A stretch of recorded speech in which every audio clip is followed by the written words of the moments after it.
ආයුබෝවන් කන්‍යා ලග්නය. ඔබ කන්‍යා ලග්නයෙන් උපත ලබා තිබෙන කෙනෙක් නම් මෙම ජෝතිෂ විග්‍රහය අවසන් වෙනතුරු අසන්න. මොකද සෑම ලග්නයකටම හිමි චරිත ලක්ෂණ, ගති පැවතුම්, හැකියාවන්, නොහැකියාවන්, ඒ වගේම දුබලකම්, ප්‍රබලකම් දැනගන්න පුළුවන් ඒ ලග්නයට අනුව. ඉතින් කන්‍යා ලග්නයට අනුව ඒ තත්ත්වයන් විග්‍රහ කිරීම තමයි මෙහි අරමුණ වන්නේ. ඔබට මේන් ඔබේ හැකියාවන් දැනගත්තාම ඒව වැඩි වර්ධනය කරලා දියුණු වෙන්න පුළුවන්. දුබලකම් දැනගත්තාම ඒව අඩු කරලා ඒකත් දියුණුවේ මාර්ගයට යොමු කරගන්න පුළුවන්. ඔබ සමාජයට ඔබ නොදන්න හැඟුණ හැකියාවන් ඔබ තුළ තියෙන්නට පුළුවන්. ඒවා පස්සේ මතු කරගන්න නැතුව ඉක්මනින් මතු කරගන්න ඔබට හැකියාව ලැබෙනවා.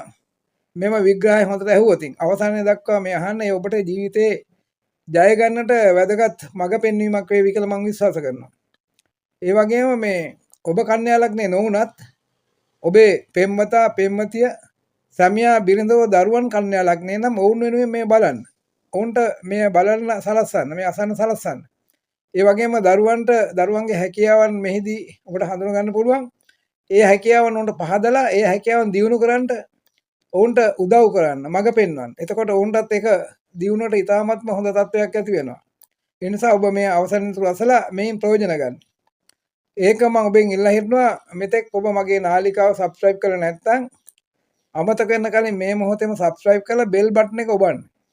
එතකොට තමයි මම ඉදිරි වැඩසටහන් කරලා අප්ලෝඩ් කර ගමන් ඔබට අසන්න දකින්න නොටිෆිකේෂන් එක එන්නේ. ඒ නිසා එහෙම කරන්න. ඒ වගේම ඔබ කැමති නම් ඔබේ හිතවතුන් ඥාතීන්ටත් මෙම සේවයේ ප්‍රතිඵල ලබා ගන්න ඔබ ඔවුන් වෙනුවෙන් ෂෙයා කරන්න. ඒ ඔබ කරන යහපත් කටයුත්තක් වේවි. කොහොමනත් මේ කන්‍යා ලග්නේ අධිපති බුධ. හරිද? බුධ කන්‍යාවටත් උච්චයි. හරිද? බුධ ලග්නේ උපන් අයට ඉතාමත්ම හොඳ බුද්ධියක් තියෙනවා ප්‍රශ්න විසඳන්න. බොහෝ බලාපොරොත්තු ඉටු කරගෙන හැකියාව තියෙනවා. ඒ වගේම අධ්‍යාපනය වගේ දේවල් ලබා ගැනීම බොහොම හැකියාව තියෙනවා. උත්පත්තියෙන්ම ප්‍රශ්න විසඳා ගැනීමට දක්ෂ ඥානයක් පිහිටනවා. ඔබට ඒ පිහිටලා ඇති. ඔබේ ඥාණයෙන් ප්‍රයෝජන ගන්න. ඒ බුද්ධියෙන් ප්‍රයෝජන ගන්න. හැංගීම් බර වෙන්න එපා. හරිද? සමහරට ඔබගේ හඳහනේ වෙනත් ග්‍රහ යෝග අනුව හැංගීම් බර වීම තත්ත්වයන් තියෙන්න පුළුවන්. ඒ තත්ත්වයන් නැති කරගන්න. ඒ වගේම සිකුරු බලවත් නම් ඔබ කම්මැලි වෙන්න පුළුවන් තරමක් නැත්තම් සැප පහසුවටම යොමු වෙන්න පුළුවන්. ඒ වගේම ඒ වෙනුවෙන් අධික වියදම් ඇති කරලා ඔබගේ ආර්ථික පරිහානියටපත් කරගන්න පුළුවන්. ඒ තත්ත්වයන් නැති කරගන්න. මොකද ඔබට බුද්ධිය තියෙන කෙනෙක් නේ බුධ බලවත් වුණාම ලග්නේ බුධ ඉන්නවනම්. ඒ වගේම බුධ ග්‍රහය කන්‍යා ලග්න කට්ටිය බොහොම මේ අනුකම්පා සහගත වෙනවා. අනුකම්පා සහගතයි. අසරණ කට්ටියට, ඒ පීඩිතයන්ට, සතුන්ට, සීපාවන්ට ඒ හැමදෙටම ඊටාම අනුකම්පාවෙන් බලන ගතියක් තියෙනවා. ඒ වගේම මේ අනුන්ගේ දොස් දැක්කත් ඒවා එකසැරේ ප්‍රකාශ කරන්නේ නැහැ. හොඳට කල්පනා කරලා තමයි ඒවා ඔවුන්ට වැඩදායක වෙන්න ප්‍රකාශ කරන්නේ. නිකම් මේ හිත රිදෙන්න ප්‍රකාශ කරන්නේ නැහැ. ගාක් ප්‍රවේශන් සහිත කට්ටිය තමයි කන්‍යා ලග්න කට්ටිය. කන්‍යා ලග්න කට්ටිය ඕනම දෙයක් කරන්න ගියාම ගාක් කල්පනා කරනවා. බුද්ධියෙන් කල්පනා කරලා ඒක මේ බුද්ධියට යොමු කරලා තමයි වැඩ කරන්නේ. හැබැයි එකක් තියෙනවා මේ සමහරක් වෙලාවට මේ පොඩි අවිනිශ්චිත ගතියක් තියෙනවා. අපි කියමු ලියුමක් ලියලා ලියුම් කවරේ දැම්මද කියලා බලන්න ආයෙත් විවෘත කරලා බලන්න හිතෙනවා. ඒ වගේ පොඩ්ඩක් අවිනිශ්චිත බවක් මනසේ තියෙනවා. හරිද? ඒක එච්චරම හොඳ එකකුත් නෙවෙයි, ඉතින් නරක දෙයක්කුත් නෙවෙයි. ඉතින් Tamanට තහවුරු කරගන්න පුළුවන් නේ හරියටම. ඒ වගේම මේ ඕගොල්ලන් මේ කන්‍යා ලග්න කට්ටිය යමක් කියනකොට ඊටාම හොඳින් සුළු දේවල් පවා විස්තර කරලා කියනවා. විස්තර කරලා කිව්වම අනිත් කට්ටියට හොඳ තේරෙනවනේ. ඒ නිසා ඊටාමත් හොඳයි ඔය සුළු දෙයක් වුණත් ඒක විස්තර කරලා පැහැදිලි කරලා නැවත නැවතත් කියනවා. කිව්වම සමහර කට්ටිය කියන්න පුළුවන් රිපීට් වෙනවා කියලා. ඒ වුණාට ඒක ඊටාම වැදගත් වෙලා මොකද ඒක හොඳට තේරුම් ගන්න ඒ කට්ටියට පුරුවන් වෙනවනේ. මේ අනික කන්‍යා ලග්නේ කට්ටිය මේ gedara dora වැඩ පවා කියන පිරිමි වුණත් ගැහැණු වුණත් හොඳට වැඩිපුර හොයලා බලලා කරනවා. හොයලා බලලා කරන එක සිරිතක් තියෙනවා. ඒ නිසා gedara dora වැඩ කටයුතු පවා හොඳට සාර්ථක කරනවා මේ උවමනාව නිසා. කියන්නේ හොයලා බලලා කිරීමේ පුරුද්ද නිසා. හරිද? අනිත් එක තමයි gedara dora බඩු බාන්න උනත් හරි පිළිවෙලට නියමානුකූලව තියෙනවා. තියන්න ඕන තැන මේ බඩුව තියෙනවා, ලස්සන වෙන්න තියෙනවා. හැඩට තියන්න කැමති පිළිවෙලකට තියෙනවා. එතකොට gedara dora පවා ඊටමත් මේ පියකරු බවක් ගන්නවා මේගොල්ලන්ගේ මේ වැඩ පිළිවෙල නිසා. දැන් ලියකෙලි උනත් ඊටාම් පරිස්සම්ව ෆයිල් කරලා ආයි ඕන්ලා ගන්න පුළුවන් විදියට ආරක්ෂා සහිතව තියාගන්න මේගොල්ලන් උනන්දු වෙනවා. හරිද? හැබැයි සමහර වෙලාවට මේ කාලය වැය කරන පොඩි දේවල් උනත් ඒක එතකොට ලොකු දේවල් අතපසු වෙන්නට පුළුවන්. ඒ නිසා ඔබ ලොකු දේවල් අතපසු කරගන්න එපා. හරිද? පොඩි දේත් කරන්න, ලොකු දේවල් ගැනත් හොඳින් හිතන්න. ඒ වගේම මේගොල්ලන් මේ දෙන්න ප්‍රියයිනේ. දීලා කන්න ප්‍රියයි. තනියම කනවට වඩා දීලා කන්න ප්‍රියයි. Taman නොකා හරි අනිත් අයට දෙන්න ප්‍රියයි. හරිද? ඒක ඊටාමත් හොඳ ගතියක්නේ. දෙන්න ප්‍රියයි කියන එක දාණයට කැමති. දාණයට කැමති. ඒක බොහොම පිං ඇති වැඩක්. දෙන්න ප්‍රිය කරන එක ඊටාමත් හොඳයි. ඒ වගේම මේගොල්ලෝ මේ රසවත් කෑම කන්නත් හරි ප්‍රිය වෙනවා. හැබැයි මේගොල්ලෝ යාළුකම් උස්පාත් වෙනවා. හරි යාළුකම් ඇති වෙනවා නැති වෙනවා ආයි ඇති වෙනවා. ඒ වගේ තත්ත්වයක් තමයි තියෙන්නේ බොහෝ වෙලාවට. ඒ වගේම නිරෝගී වුණාට මෙහෙමයි. සමහර ලෙඩ ගැන හොඳට බය වෙනවා. ලෙඩ ගැන බය වෙලා මේ පොඩි ලෙඩක් හැදුනත් මේ නැති ලෙඩට හරි බේත් ගන්න බලනවා. හරිද? හැබැයි ඒක ප්‍රශ්නයක් නැහැ. මොකද ડોක්ටර් කෙනෙක් ගාවට ගියාම ලෙඩේ නැත්තම් නැහැ කියලා ડોක්ටර් කියනවානේ. ඒ වුණාට ලෙඩ ගැන පරිස්සම් වෙන එක ඉතාමත්ම හොඳයි. ඉතාමත්ම හොඳයි. ඊළඟට මේ කට්ටිය තමන්ගේ ඉඩමට කඩපන මහ පොළොවට ඉතාම හිතවත් වෙනවා. ඒ නිසා හිතවත් නිසා ඒගොල්ලෝ කියන්නේ ලෑන්ඩ්ස්කේපින් කියන්නේ ගෙදර දොර වත්ත පිටිය ලස්සනට තියාගන්න උත්සාහ කරනවා. ඒ වගේම වවන්නත් සූරයි. හරි කැමති වවන්න.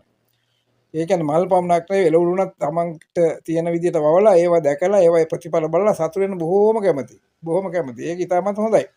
ඒ වගේම මුදල් වියදම් කරනකොටත් මේගොල්ලෝ මේ සකසුරුවම් ගතිය තියෙනවා. හැබැයි සිකුරු බලවත් නම් ඒක නැති වෙනවා. මේ එහෙම නැත්තම් සකසුරුවම් කන්‍යා රාශියේ බුද හොඳට ඉන්නවා නම් සකසුරුවම් ගතියෙන් වැඩ කරනවා. මේ හැබැයි සිකුරු වගේ ග්‍රහය බලවත් නම් මේ ඒක වෙනස් වෙනවා. හරිද? ඒ තමයි ඔබගේ කේන්ද්‍රය බලව ගන්න ඕන හරියටම.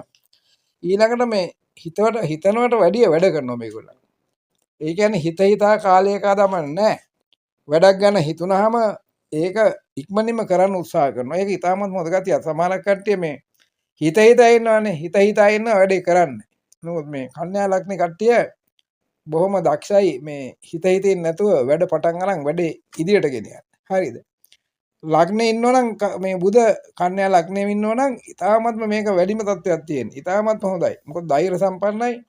හිත ඉන්න වැඩක් කරන්න අවශ්‍ය නම් ඒ වැඩේ කරනවා. ඒක හිත ඉන්න. හරිද? ඒ වගේ මේ බුද බලවත් නම් බුද බලවත් කියන්නේ කන්‍යාව ඉන්නවනම් හුඟක් වෙලාවට මේ කතාව හරි වේගවත් කතාව තියෙන. හැබැයි වේගවත් කතාව වුණාට මේ තේරෙනවා ඒක. හරිද? පැහැදිලි කතාව වේගවත් වෙනවා පැහැදිලි. ඒ වගේ මේගොල්ලෝ hina වෙලා කවට කමින් ජීවිතය ගත කරන්නත් කැමති. ඒක ඊටමත් හොඳ තත්ත්වයක්නේ. සතුටින් ඉන්න කැමති. සතුටින් ඉන්න බොහොම කැමති. හරිද? ඒ නිසා තමන් නිතරම හොඳ අරමුණු ගන්න, සතුටු අරමුණු ගන්න. එතකොට සතුටින් ඉන්න පුළුවන්. දුක් අරමුණු ගන්න එපා. දුක් අරමුණු ගත්තම දුකමනේ එන්නේ. නිතරම සතුටු වෙන්න පුළුවන් අරමුණු ගන්න හිතට. එතකොට හිතටත් හොඳයි. ඒක ශරීර සෞඛ්‍යයටත් හොඳයි. මේගොල්ලෝ මේ දුබලකම් හිටපෙන්නේ පොඩ්ඩක් යමක් කරන්න ගියාම වඩා හිතනවා. හරිද? මේක කරන්න හැක්කේද බැරි වේද කියලා. හැබැයි කරනවා. නමුත් තුඟක් වෙලාවට හිතනවා. හිතලා කරනවා. සමානව හිතුන ගමන් කරනවා.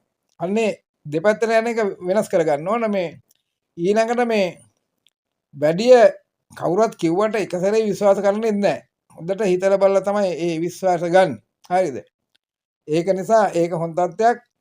අනිත් එක තමයි සාමාන්‍යයෙන් මේගොල්ලන්ගේ මේ යම් රෝග කියන්නේ සමේ රෝග වගේ ඒවා ඇති වෙන්න පුළුවන්කම තියෙනවා.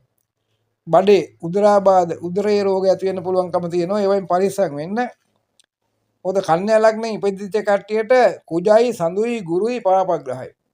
එතකොට කුජගේ සඳුගේ ගුරුගේ දශා කාලයන් ටිකක් අයහපත් වෙනවා. එතකොට මේ දශා කාලයන් තියෙන කට්ටිය තමන්ගේ හදාහන බලවලා ඒ දශා කාලයන්ගේ තියෙන අපලය නැති කරගන්න උත්සාහ කරා. සිකුරු ග්‍රහය බොහොම සුබයි. හරිද? සිකුරු ග්‍රහය බොහොම සුබයි. සිකුරුගේ දශා කාලවල සිකුරුගේ අතුරු දශා කාලවල අලුත් වැඩ පටන් ගන්න හොඳ වෙනවා. ඒක සාර්ථක වෙනවා. හැබැයි තමන්ගේ කේන්දරේ ග්‍රහ පීඨයේ මනුව මේක වෙනස් වෙන්න පුළුවන්. ඒ නිසා හැමතිස්සම මේ සිකුරු දශා කාලේ වුණත් යම්කිසි කරදර තියෙනම් හොඳට කේන්දරේ බලන්න. මොකද හේතුව මේ සමහර වෙලාවට උපන් කේන්ද්‍රයේ සිකුරුයි ශනි එකට ඉන්නවා නම් හරි. සිකුරුයි ශනි සඳුයි එකට ඉන්නවා නම් හරි. එහෙම නැත්නම් ශනිගේ බලපෑම යම් ආකාරකින් සිකුරට හෝ සඳුරට ඉන්නවා නම් විවාහය ප්‍රමාද වෙන්න පුළුවන්. ඒ විතරක් නෙවෙයි විවාහය ප්‍රශ්න ඇති වෙන්න පුළුවන්. හරිද? ඒ නිසා විවාහ වෙනකොට පොරොන්දම් විතරක් බලලා විවාහ වෙන්න එපා. කේන්ද්‍ර දෙකක් ගලපන්න. කේන්ද්‍ර දෙකෙන් තමයි මේ Tamanට ගැළපෙන අනිත් කේන්ද්‍රය හොයාගන්න පුළුවන් වෙන්නේ. හරිද? ඒ වගේම මේ සිකුරු බුධ දෙදෙනාගේ යෝගයත් හරි හොඳයි. ලග්නාධිපතිගේ සිකුරුගේ යෝගය තියෙනම් මොනවායි රාශියක ඊටමත් ඵලදායකයි. ඒ යෝගයේ ක්‍රියාත්මක වෙන හැටි බලන්න. ඔබගේ එක එකනාගේ කේන්ද්‍ර ලනුව තමයි ඒක තීන්දුව වෙන්නේ. ඒ නිසා ඒකට කේන්ද්‍රයේ බලව ගන්න ඕන. හරිද? එතකොට මේ ගුරුට හතර අධිපති වීමේ දෝෂයක් තියෙනවා. හතරත් අධිපති. එතකොට පොඩ්ඩක් ගුරුගේ දශා කාලේ එච්චරම හොඳ නෑ. අනිත් ග්‍රහයෝ මේ ඒගොල්ලන්ගේ පිහිටීම් අනුව ස්ථාන බල අනුව සුබඵල ගේනවා. හරිද? කන්‍යා ලග්නේ අධිපති බුධනේ. බුධ කියන්නේ මේ ග්‍රහයන් අතරින් ඊටාම කුඩා තරුව බුධ තරුව. හරිද? එතකොට මේ බුධ තරුව තමයි ඔබට බලපාන්නේ.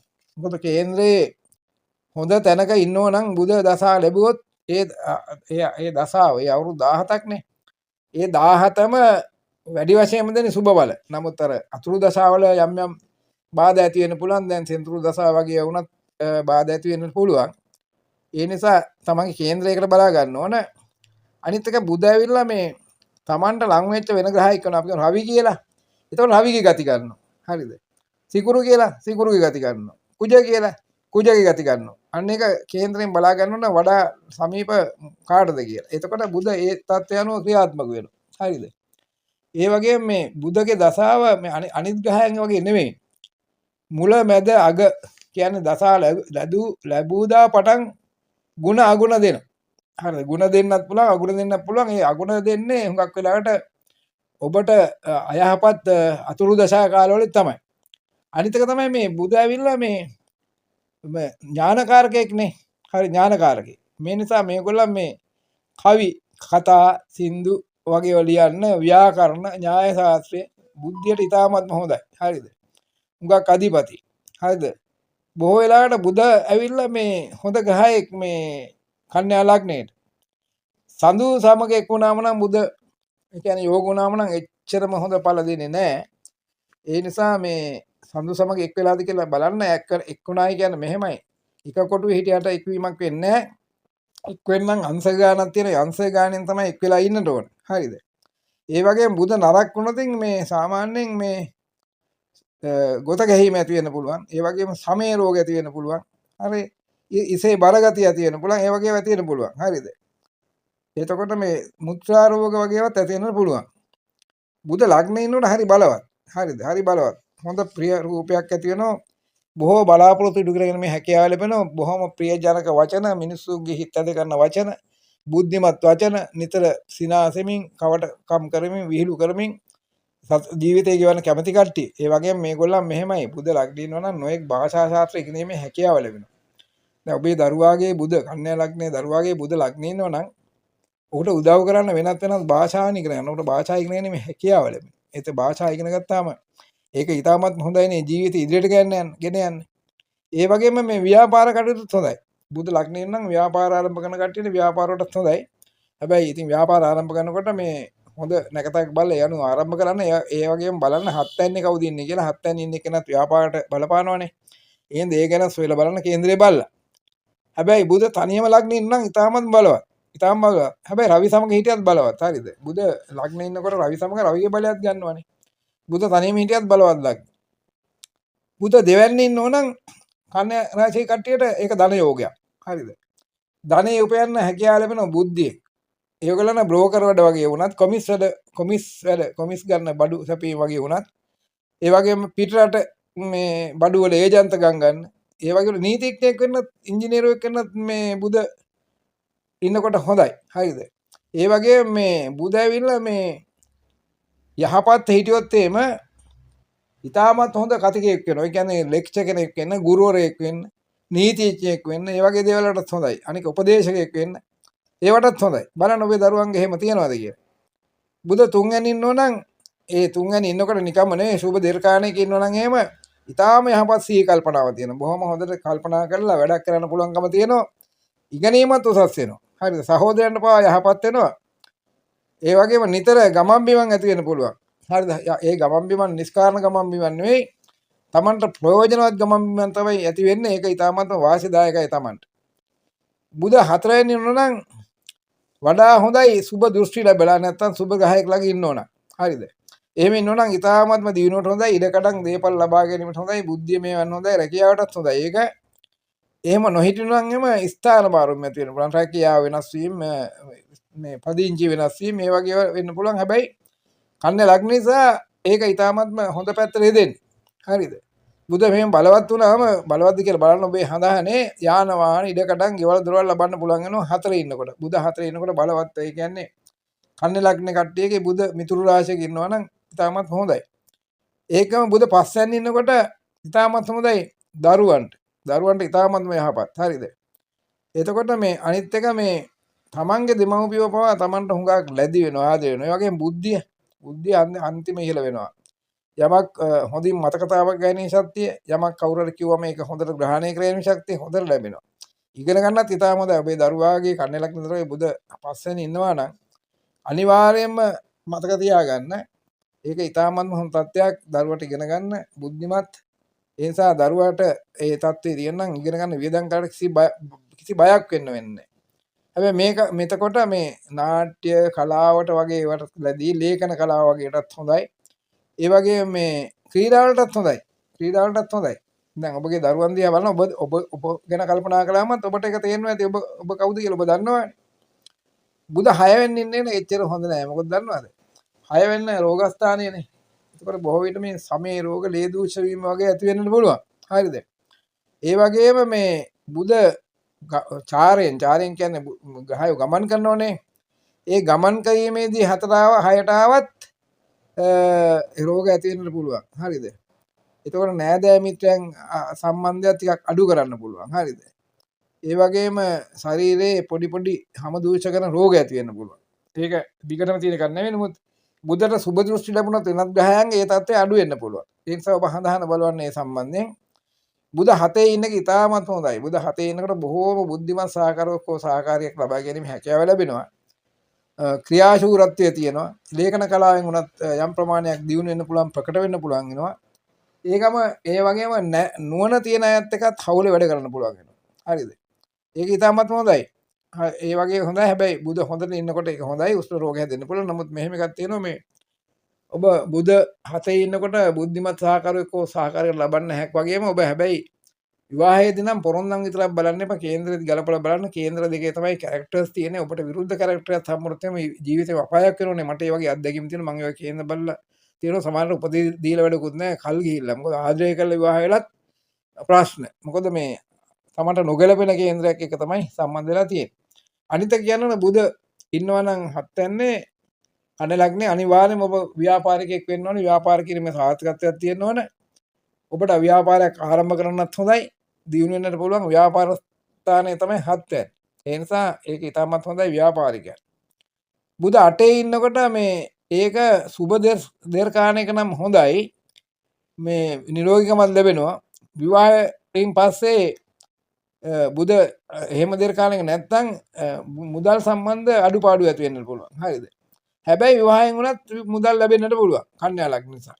හැබැයි මානසික මේ අසහනයටපත් වෙන්න පුළුවන්. බුද 8ට යන්තම්වත් හොඳ ග්‍රහයෙක්. හරිද? හොඳ ග්‍රහයෙක්. ඒ නිසා මේ බුද 8 ඉන්න එකේ අවාසියයි වාසියයි දෙකක්ම තියෙනවා. එකක් තමයි බුද්ධිමත් හැකියාවන් තියෙන විශේෂ හැකියාවන් තියෙන ඔබට බුද 8 ඉන්නවා නම් ඒක හොඳින් දැනගෙන ඒක ක්‍රියාත්මක කරොත් අතිරේක ආදායම් ලබා ගන්නට පුළුවන්. බුද 9 ඉන්නවා නම් ඉතාමත් හොඳයි කන්‍යා ලග්නේ. බුද 9 ඉන්නවා නම් කොට විදේශ ගතීම් විදේශ රැකියාව විදේශ ධනය ලබා ගැනීම වාග්ය ලැබෙනවා. හරිද? පියාටත් බොහොම හිතවත් වෙනවා. වැඩි හිටියන්ටත් යහපත්. ඒ වගේම ධාර්මික ජීවිතයක් ලබන කෙනෙක් වෙනවා. ඒ වගේම උසස් අධ්‍යාපනය සාර්ථක කරගන්න පුළුවන් වෙනවා. ඒ වගේම ඔබ විදේශ අධ්‍යාපනයක් ලබන්න බලාපොරොත්තු වෙන නම් කන්‍යා ලග්නේ එක්කෙනාගේ බුද 9 ඉඳෙද්දී විදේශ අධ්‍යාපනයක් ලබන්න පමණනේ සාර්ථක කරගන්නත් ලැබෙනවා. මේ වගේ මේගොල්ලන් බොහොම සත්‍යකරුකයි. සිල්වත්, භක්තිමත්. ඒ වගේම බොහොම ධර්මිෂ්ඨ කෙනෙක් වෙනවා. හරිද? ඒ වගේම නැටුම් ගෑම් වලටත් කලාවටත් බොහොම හිතවත් වෙනවා. ඉතින් බුද 9 ඉන්න එක ධන යෝගයක් වෙනවනේ. හරිද? මොකද ධෛර්යවන්ත වෙනවනේ මේගොල්ලන්. ධෛර්යවන්ත වුණාම ඒ ධෛර්යයෙන් ධනෙ පීමේ හැකියාව ලැබෙනවා. විදේශ ධනෙ ලැබීමේ හැකියාව ලැබෙනවා. බුදට 10 ඉතාමත් යහපත් තැනක්. බොහොම සී කල්පනාව ඇතිව වැඩ කරන්න පුළුවන් වෙනවා. රැකියාව වල සාර්ථක වෙනවා. බුද්ධිමත් රැකියාවක් ලබා ගැනීම හැකියාව ලැබෙනවා. තමන්ගේ බුද්ධිය අනුව, තමන්ගේ සමාජ තත්ත්වය අනුව. ඒ වගේම මේ කතා කිරීමේ ශක්තිය හොඳයි. ඒ කියන්නේ ලෙක්චර් කෙනෙක්, දේශකයෙක්, නීතිඥයෙක්, ගුරුවරයෙක්, ඒ වගේ උපදේශකයෙක්, ඒ වගේ දේවල් වලටත් ඉතාම හොඳයි. තමන් ගිය තැන කතා කරලා යහපත් විදියට අනිත් අයගේ සිත් දිනාගෙන තමන්ගේ දියුණුව සලස ගන්න පුළුවන් වෙනවා. ඉතින් ඒක තමයි මේ වගේම මේගොල්ලන්ට මේ ස්ථානෝචිත ප්‍රඥාව කියන්නේ තැනට සුදුසු නුවණ ඇති වෙනවා. ඒ වෙලාවට ඒ තැනේ හැටියට වැඩේ කරලා ඒක ජය ගන්න පුළුවන්කම ලැබෙනවා. හරිද? ඒ වගේම ඕනම ව්‍යාපාරයක් කරොත් බුදු 10න් නම් කන්‍යාලක් නේ. ව්‍යාපාර වලින් ජය ගන්න පුළුවන් වෙනවා. කීර්තිමත් වෙනවා. රාජ සම්මාන වල ලබන්න පුළුවන්. ආණ්ඩුවේ තනතුරක් ලබන්න පුළුවන්. උත්සාහ කරන්න මේ කිව්වට ලැබෙන්නේ නැහැ. ඔබ උත්සාහ කරන්න ඕනේ. ඒකට සුදුසුකම් හදා ගන්න ඕනේ. හදාගෙන හරියට සුදුසුකම් හදාගෙන ඉදිරියපත් වුණොත් අනිවාර්යයෙන් මේ තත්ත්වය උදා වෙනවා. හරිද? ඒ වගේම වැඩි මේ සෝබනකාරව නෙමෙයි මේගොල්ලෝ. හරිද? කියන්නේ ඉන්ද්‍රිය দমনය කරන මේ හික්මීමක් තියෙන කට්ටිය වෙනවා. හොඳයි. ඒ නිසා ඒකත් ඉතාමත් හොඳයි. බුදු 10න් නම් කන්‍යාලක් නේ. හික්මීමක් තියන අය වෙනවා, දියුණු වෙන්න පුළුවන් වෙනවා, රැකියාවෙන් දියුණු වෙන්න පුළුවන් වෙනවා, විදේශ රැකියාවක් ලබා ගැනීම භාග්‍ය ලැබෙනවා. මොකද 10 ඉන්නකොට බුදු විදේශ ස්ථානයට බලපෑම් කරනවානේ දොළොස්වරන්ට. ඒතකොට විදේශ රැකියාවක් ලබාගෙන විදේශ ධනය ලබා ගැනීම හැකියාව අනිවාර්යෙන්ම ලැබෙනවා. 11 සැරයක් බුදුරේ යහපත් තැනක්. මොකද 11 සැරන ලැබීම ස්ථානයනේ. ලැබීම ස්ථානයේ කම නොඑක් ලැබීම. මේ කියන්නේ ඔබ හිතන ලැබීම. ඒ කියන්නේ අධ්‍යාපනය නම් ඒ ලැබීම. විවාහය නම් ඒ ලැබීම. ධනය නම් ඒ ලැබීම. ඒ වගේම ගෙවල් දොරවල් නම් ඒ ලැබීම. විදේශයක නේ ලැබීම. ඔබ ඉලක්ක කරන් ලැබීමට කැප වෙලා මහන්සි වුණොත් ඒ ඉලක්කේ ජය ගැනීම හැකියාව අනිවාර්යයෙන්ම තියෙන 11 වෙනි බුදු ඉන්නවනේ. හරිද? බොහොම තැන්ට සුසුනුවණින් වැඩ කිරීම හැකියාව ලැබෙනවා. ඕනම ව්‍යාපාරයක් පටන් ගත්තොත් ව්‍යාපාරයෙන් ලාභ ජය ලබන්න හැකියාව ලැබෙනවා. හැබැයි Taman එක අරමුණකින් වැඩ කරන්න ඕන. අරමුණු ගොඩක් පටලවා ගන්න එපා. එතකොට අරමුණු ගොඩක් පටලවා ගත්තාම එක අරමුණකටවත් හිත යොදන්න බැරි වෙනවනේ. ඒක තමයි එක අරමුණකින් වැඩ කළොතින් ඒ අරමුණ ජය ගැනීම හැකියාව ලැබෙනවා. කියන්නේ ආණ්ඩුවේ තනතුරුණත් Taman ඉලක්ක කරනවා නම් ඒකට අවශ්‍ය සුසුකම් හරියට හදාගත්තොත් මේ ඒක ලබා ගැනීම භාග්‍ය ලැබෙනවා. හරිද? එතකොට මේ ඒ වගේම මේ හොඳ කෙනෙක් වෙනවා. ඒ වගේම මේගොල්ලන්ට බුදු 11 ඉන්නකොට මේ යහපත් මිත්‍රයෝ හම්බ වෙනවා. බුද්ධිමත් මිත්‍රයෝ හම්බ වෙනවා ආශ්‍රය කරන. ඒගොල්ලන් උදව් පදවොත් ගන්න පුළුවන්. කීර්ති ප්‍රශංසාත් ලබා ගන්න පුළුවන්. හරිද? ඒ නිසා බුදු 11 ඉන්න එක කන්‍යා ලග්නේ ඉතාමත්ම හොඳයි. බුදු 12ට හොඳයි කියලා කියනවා. ඒ වුණාට මේ සාමාන්‍යයෙන් එච්චර සූපල දෙන්නේ නැහැ. මොකද හේතුව මේ වියදම් පැත්ත බර වෙනවා. අර වියදම් පැත්ත බර වෙනවනේ. වියදම් පැත්ත බර වෙනද වියදම් පාලනය කරගන්න වෙනවා. හැබැයි විදේශ ධනෙ ලැබීමටත් හොඳයි, විදේශ පදිංචියටත් හොඳයි බුදු 12 ඉන්න එක. හැබැයි වියදම් පැත්ත හොඳට පරිපාලනය කරන්න. විශේෂයෙන්ම මේ සිකුරු බලවත් නම් ඉතාමත්ම වියදම් අධික වෙනවා. පැහැදිලිද? වියදම් අධික වෙනවා. ඒ නිසා වියදම් පැත්ත පාලනය කරගත්තොත් ඉතාමත්ම හොඳයි. හැබැයි බුදු 12 ඉන්නකොට අනුකම්පා සහගත හිතක් තියෙනවා. තමන්ට පල්ලේ අයට අනුකම්පා කරනවා, බුද්ධියෙන් යුතුව උදව් කරනවා. ඒ නිසා කන්‍යා ලග්නයට ඉතාමත් හොඳ තත්ත්වයක් තමයි බුදු කොහේ හිටියත් ගේන්නේ. ඒක මේ සියලු පලාපල වෙනස් වෙන්න පුළුවන් ඔබේ උපති කේන්ද්‍රයේ ලග්නයක් ගහාම පිටපැටිය. දැන් සමහරට සෙනසුරු ඒ රාශිය කාලයක් වගේ තියෙනවා නම් ඒ කාලේදී පසුබෑම් හුඟක් ඇති වෙන්න පුළුවන්. රාහු දශාවලදී ආවේගශීලී සිත් ඇති වෙන්න පුළුවන්. කුජත් එක්ක බුද ඉන්නවා නම් ආවේගශීලී වෙලා ඒවයින් ප්‍රශ්න ඇති වෙන්න පුළුවන්. විවාහ ජීවිතේ පව ප්‍රශ්න ඇති වෙන්න පුළුවන්. ඉතින් ඒවා සඳහා ඔබ හඳහන බලව ගන්න ඕන. ඔබගේ ළඟ ඉන්න ජෝතිෂඥයට කිව්වම හඳහන බලා දෙයි. බලලා ඔබ බුද්ධිමත් නම් ඔබට හොඳ උපදෙසුත් දෙයි. කොහොමනත් මේ ඔබට මගෙන්ම හඳහන බලන්න ඕන නම් මේ මගේ දුරකථන අංකය මෙව නාලිකාවේ සඳහන් වෙනවා. WhatsApp අංකයත් ඒකමයි. එතකොට ඔබට දුරකථනයෙන් කතා කරලා හරි WhatsApp අංකේ මැසේජ් එකක් දාලා හරි උපන් දිනය, උපන් වෙලාවයි, උපන් තැනේ ලග්නේ වුවොත් මම ඔබට දීර්ඝ පලාපල විස්තරයක් කරන්නම්. ඒ විස්තරය කරන අතරේ ඔබට ඕනම ප්‍රශ්නයක් මගෙන් අහන්න පුළුවන්. ගැටලු තියෙනවා විසඳ ගන්නත් මම උදව් කරන්නම්. ඒක මතක තියාගන්න මේ ඔබට රෙකෝඩ් කරගන්නත් පුළුවන්. ඉතින් විදේශගත අයට රෙකෝඩ් කරන්න බෑ WhatsApp වල කතා කරන හන්ද. එතකොට මට පුළුවන් එයාට රෙකෝඩින් එකක් මට රෙකෝඩ් කරලා එවන්න.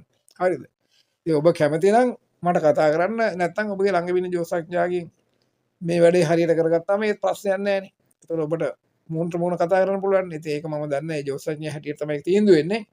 කොහොමනත් ඔබ කැමැත්තක් ඒ අනුව කරන්න. ඒකම ආයි අවසාන වශයෙන් ඉල්ලන ඔබ මේ මොහොතේම මෙතෙක් subscribe කරලා නැත්නම් මගේ නාලිකාව මේ මොහොතේ subscribe කරලා bell icon එක ඔබන්න. එතකොට තමයි මම ඊළඟ වැඩසටහන අප්ලෝඩ් කරගමන් ඔබට දකින්න ලැබෙන්නේ. ඒක ඔබටත් පමණක් නෙවෙයි. ඔබට ඔබේ හිතවතුන පෙම්වතාට, පෙම්වතියට, බිරිඳට, සැමියාට, දරුවන්ට පමණක් නෙවෙයි. සහෝදර හැම දෙනාටම ප්‍රයෝජනවත් එකක් වේ. ඒ නිසා ඔවුන්ටත් ෂෙයා කරන්න.